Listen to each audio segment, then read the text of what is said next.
नमस्कार, आप देख रहे हैं स्पेशल कवरेज न्यूज और मैं हूं आपके साथ शिव कुमार मिश्रा। नव वर्ष की आपको सबको हार्दिक बधाइयां, शुभकामनाएं। आज एक खबर आई है कि कैराना की सांसद इकरा हसन एक बार फिर सुर्खियों में।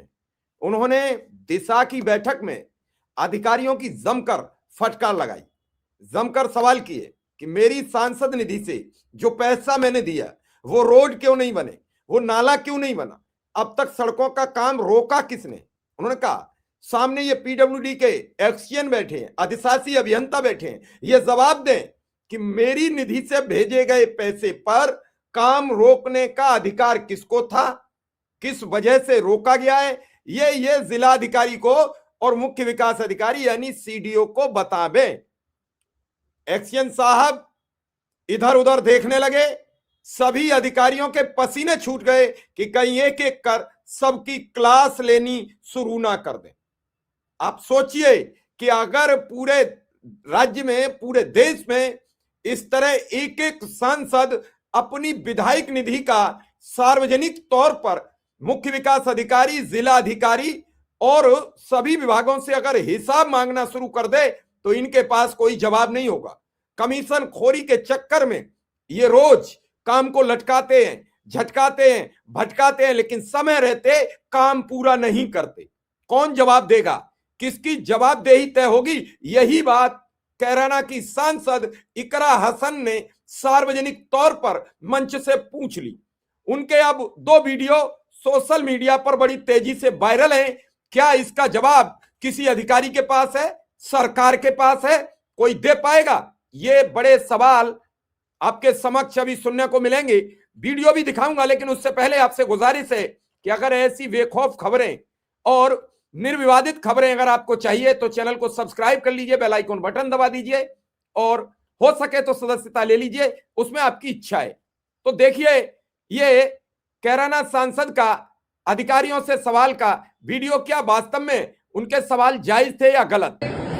1 किलोमीटर मार्ग है, मैं आपको पहले भी लिख के दे चुकी हूँ। इसमें कार्य कहाँ है, क्या आपने इसको कार्य योजना में सम्मिलित किया है या नहीं, इसकी जानकारी दीजिए।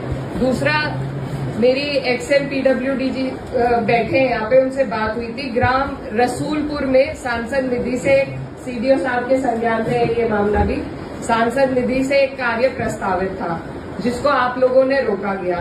ना तो वहाँ आपका कार्य शुरू हुआ है, हमारी निधि से जो प्रस्तावित होकर काम गया है वो आपने रोका है।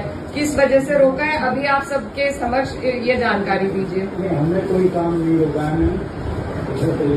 आपने कहा है कि वो आपकी कार्य योजना में प्रस्तावित था। बिल्कुल, अभी प्रस्तावित है। कितने काम होंगे, कितने काम ये नहीं पता है, लेकिन गांव वालों की जो समस्या है, अगर उसका निस्तारण कोई जनप्रतिनिधि कर रहा है तो उस कार्य को आपने किस अधिकार से रोका है? रोकने का हमने कोई लेटर नहीं दिया। लेटर नहीं, आपने वहाँ कार्य होने से रोका है। सीडीओ साहब की जानकारी में है, आप बताइए। सीडीओ साहब, मेरी आपसे बात हुई थी इस मामले में। साहब, आपको भेजा गया था कि ये रोका गया नहीं रोका, आप बताया उसमें फिर ये था कि आपकी कार्ययोजना में प्रस्तावित है कि नहीं, तो हमने एनओसी के लिए आया होगा ना आपके पास? एनओसी के लिए नहीं आया होगा। पीडी साहब, आप एक बार एनओसी का लेटर इनको भेज दीजिए, एनओसी देने में आपको बात। तो आप उसकी एनओसी दीजिए और हमारा कार्य शुरू होगा, क्योंकि हमारा उसमें बजट एलोकेट हो चुका है। कार्य भी शुरू ही हो गया था, आपके लोगों ने आके रुकवाया है। तो सीडीओ साहब, ये आप इसको शुरू करवाइए। सीडीओ साहब से पूछा तो एक्सचेंज को बताने लगे, एक्सचेंज को पूछा तो सीडीओ को बताने लगे। कार्य का कोई संतुष्ट जवाब नहीं दिया और फिर इसी बात पर उन्होंने पूछा कि किसी ने भी रोका, इस काम को कराया जाए। जनहित के कामों को क्यों रोका जाता है, क्यों सरकारी अधिकारी कुंडली मारकर बैठ जाते हैं जनहित के कामों पर? वैसे तो बड़ी तेजी दिखाते हैं, किसी के खिलाफ कार्रवाई करनी हो और सरकार से अगर कोई फोन आ जाए, कोई कहीं से करा दे तो बड़ी तेजी होती है, बड़ी तेजी से बुलडोजर लेके पहुंच जाते हो घर खसाने, मकान खसाने, दुकान खसाने। लेकिन कहीं निर्माण करना हो और उसका पैसा भी एलोकेटेड हो चुका हो तो भी आप काम करने में पीछे हट जाते हैं। एक और दूसरा वीडियो वो भी सुन लीजिए। मार्ग है जहाँ पर बहुत जल भराव है, ये लिया है आपने? कौन से नंबर पे आपके? हाँ, नाला भी है और रोड भी है। ये सीधा ये लिंक कर रहा है 2 जनपदों को, ये हरियाणा में जाकर मिल रहा है। तो इसको इसी कार्य योजना में सम्मिलित किया जाए। डीएम साहब, आपके संज्ञान में मैं 3-4 बार दे चुकी हूँ और यहाँ पर क्योंकि विभाग के सभी लोग मौजूद हैं तो आप किसी की जिम्मेदारी लगा दीजिए। वो जो नैनपुर सैयद गांव का जो पुल है जो बहुत ही जर्जर हालत में है, आपको मैं वीडियो भी दिखा चुकी हूँ, उसकी जिम्मेदारी कोई विभाग, इरिगेशन ले रहा है ना, पीडब्ल्यूडी ले रहा है ना और कोई ले रहा है, तो आप यहाँ पे उसकी जिम्मेदारी किसी को दे दीजिए। इरिगेशन से कौन है?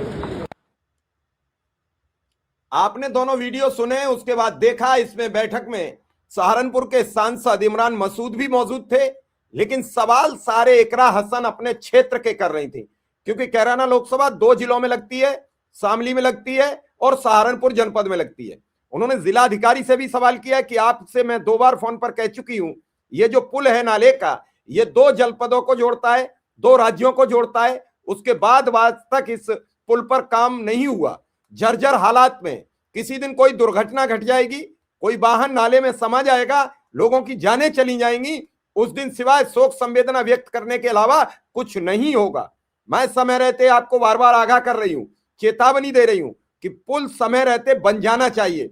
ये बरनाला नाला जो है ये 2 राज्यों को जोड़ता है, उत्तर प्रदेश और हरियाणा की सीमा पर है। जिलाधिकारी ने कहा कि ठीक है, इस बार मैं इस काम को प्राथमिकता पर कराता हूं। उन्होंने कहा ना तो इस विभाग की नहर विभाग, इरिगेशन, सिंचाई विभाग ले रहा है जिम्मेदारी, ना इस काम की जिम्मेदारी पीडब्ल्यूडी विभाग ले रहा है, फिर आखिर कौन जिम्मेदार होगा, कौन नाले पर पुल का निर्माण कराएगा, यह भी तय हो जाए। जिलाधिकारी ने, मुख्य विकास अधिकारी ने तत्काल अधिकारियों से बात की और जब अधिकारियों से यह सब डिस्कस किया जा रहा था तो अधिकारी बगलें झांकते नजर आ रहे थे, एक दूसरे की तरफ गेंद उछालते नजर आ रहे थे, लेकिन मुद्दों का जवाब किसी के पास नहीं था। जब तथ्य और सबूतों के साथ बैठकर विस्तृत बातचीत होती है, लेटरों के साथ कि मैंने कब कब कौन सा लेटर लिखा है, कब कब क्या लिखा है, कब कब क्या किया है, ये जब सब चीजें सार्वजनिक होती हैं तो पता लगता है कि क्या है सच, क्या है झूठ। ये बड़ी समस्याएं हैं। आज पूरे उत्तर प्रदेश में एक सांसद है, महिला सांसद है, युवा सांसद है, जो खुलकर अधिकारियों के सामने अपनी बात रखती है, अपनी बात मनवाने का मादा रखती है। इस समय वो समाजवादी पार्टी से हैं, जो राज्य में विपक्ष में सत्ताधारी दल के सांसद अगर ईमानदारी से खुद काम कराने पर जमीन पर उतर जाएं तो आपको क्या लगता है कि प्रदेश के विकास में 4 चांद नहीं लग जाएंगे?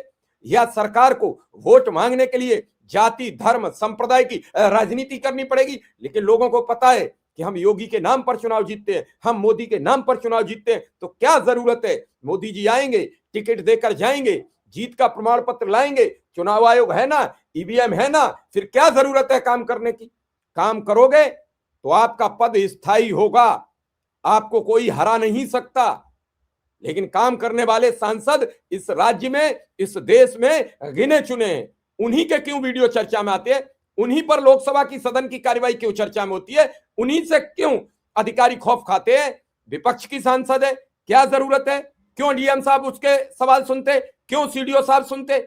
सिर्फ इसलिए कि वो एक एक अपना सबूत लेकर बैठी थी और पूछ रही थी कि ये सड़क क्यों नहीं बनी।